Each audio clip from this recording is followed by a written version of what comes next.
Back to our YouTube channel H N world. So இன்றைக்கி என்ன நம்ம செய்ய போகிறோன்னா ஸ்நாக்ஸ் தான். அது மட்டும் இல்லை, இப்போ ஈவினிங். ஸோ நம்ம ஈவினிங் ஸ்நாக்ஸ் தான் செய்ய போகிறோம். ஸோ நம்ம ஸ்நாக்ஸ் என்னென்னா அடா, அது வந்து கேரளா ஸ்டைல் அடா. ஸோ அது வந்து ரொம்ப ஈஸி. ஸ்நாக்ஸ்னால் அது காரம் கிடையாது, ரொம்ப ஸ்வீட்டாக இருக்கும். அந்த மாதிரி ஸ்நாக்ஸ் நம்ம செய்ய போகிறோம். ஸோ அதை எப்படி செய்வோன்னு பார்க்கலாம் வாங்க. ஃப்ரெண்ட்ஸ், அடான்னு சொன்னால் இது ஸ்நாக்ஸ் வந்து நம்ம இந்த வாழை இலை தான் செய்ய போகிறோம். மோஸ்ட்லி வந்து நம்ம இந்த வாழை இலை தான் செய்வாங்க, மற்றவங்களாம் வந்து வேறு இலையில செய்வாங்க. ஆனால் எனக்கு அதோட பேர் என்னன்னு தெரியாது. ஸோ இதில் தான் நம்ம செய்ய போகிறோம். இப்போ வந்து நம்ம அரிசி மாவில் தான் இது செய்ய போகிறோம். இப்போ அரிசி மாவில் வந்து நம்ம சுடு தண்ணி ஊற்றி மிக்ஸ் பண்ணுறோம். நம்ம இடியாப்பத்துக்கு எப்படி மாவு இது பண்ணுவோமோ அதே மாதிரி தான் பண்ணணும்.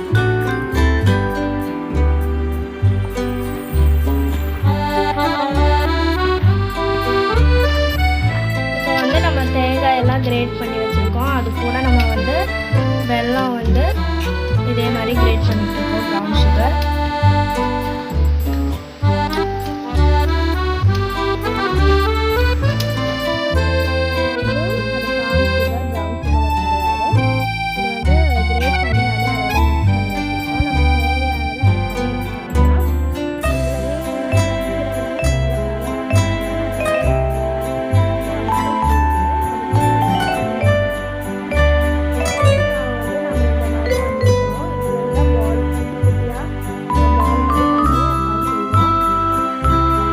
நம்ம அடை செய்ய போகிறோம். இதே மாதிரி உருண்டை பிடிச்சி இந்த மாதிரி தண்ணியில் போட்டு இந்த மாதிரி தேய்ச்சிக்கணும்.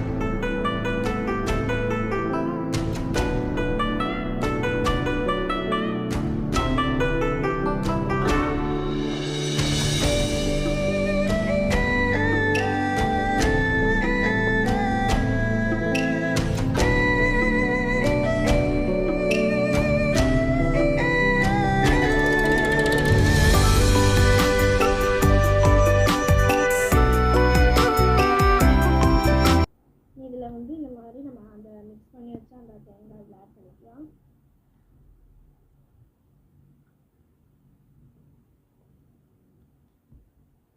இந்த மாதிரி போட்டு நம்ம வந்து மடக்கி வச்சிடலாம். இந்த மாதிரி மடக்கி நம்ம எடுத்து வச்சுக்கலாம். இந்த மாதிரி எல்லாம் பண்ணி எடுக்கலாம்.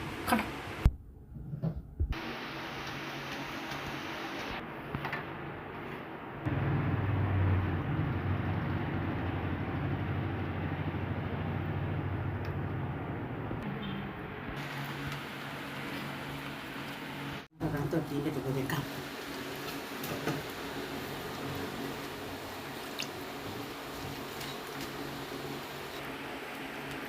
Ini kurang karena.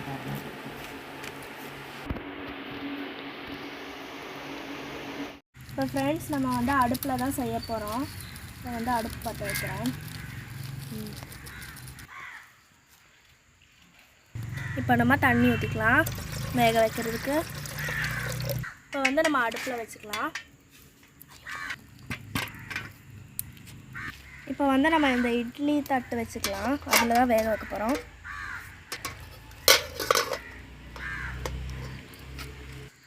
இப்போ வந்து அந்த அடை நம்ம வச்சுக்கலாம். கீழே வந்து நம்ம குச்சி வச்சுருக்கோம், ஏன்னா அது அப்படி வச்சுருந்தோம்னா அதில் ஆவி ஏறாதுன்ட்டு நம்ம அதுக்கு மேலே வச்சுருக்கோம்.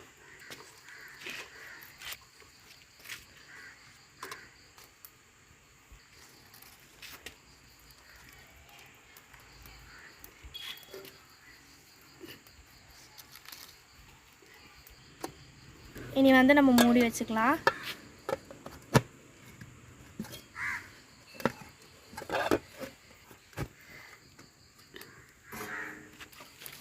இது வேகிறதுக்கு வந்து ஒரு 1/2 அன் ஹவர் வேணும். ஃப்ரெண்ட்ஸ், இப்போ வந்து நம்ம ஓப்பன் பண்ணி பார்த்தோம். ஸோ இதுதான் நம்ம அடையோடது. இது ஃபைனல் லுக். அதை ஓப்பன் பண்ணால் இப்படி இருக்கும். அதுக்குள்ளே வந்து இந்த மாதிரி தெரியும்.